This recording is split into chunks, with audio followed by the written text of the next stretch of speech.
আজ pump oil tree plantation করা হয় ফটিকছড়া চা বাগানে এবং সেখানে উদ্বোধনী অনুষ্ঠানে উপস্থিত ছিলেন মন্ত্রী রতনলাল নাথ, ছিলেন প্রাক্তন বনমন্ত্রী বনমন্ত্রণ প্রকাশ চন্দ্র দাস, মোহনপুর পঞ্চায়েত সমিতির চেয়ারম্যান রাকেশ দেব, জেলা পরিষদের সদস্য মিষ্টু সরকার সহ পতঞ্জলি ট্রাস্ট হর্টিকালচারের আধিকারিকগণ।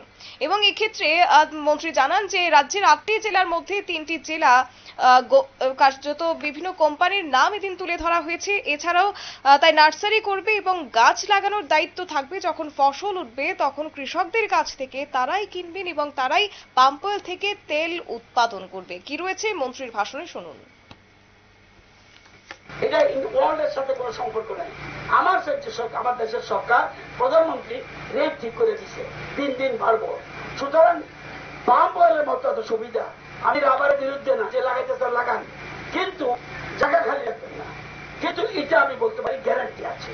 এই গ্যারান্টির জন্যই পাম অয়েল আজকে কত চলছে, আমরা 2 বছরে লাগাইছি কত জানেন? 29,600 কানি। হেক্টর বুঝবেন না আপনারা, হেক্টর হলো 4,700। অবশ্যই পাম্প অয়েল ট্রি প্লান্টেশনের ফলে বিশেষ করে উপকৃত হবেন অনেকাংশেই, বিশেষ করে 4 বছরের মধ্যে ফলন পাবে কৃষকরা। এছাড়াও মন্ত্রী বলেছেন যে যাই করুক না কেন তাতে কোনো আপত্তি নেই, কিন্তু কোনো জায়গা খালি ফেলা রাখা যাবে না।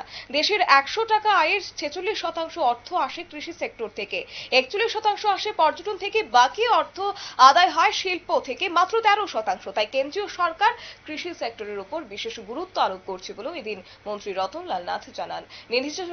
ছোট্ট একটি বিজ্ঞাপন বিরতির সঙ্গে থাকুন।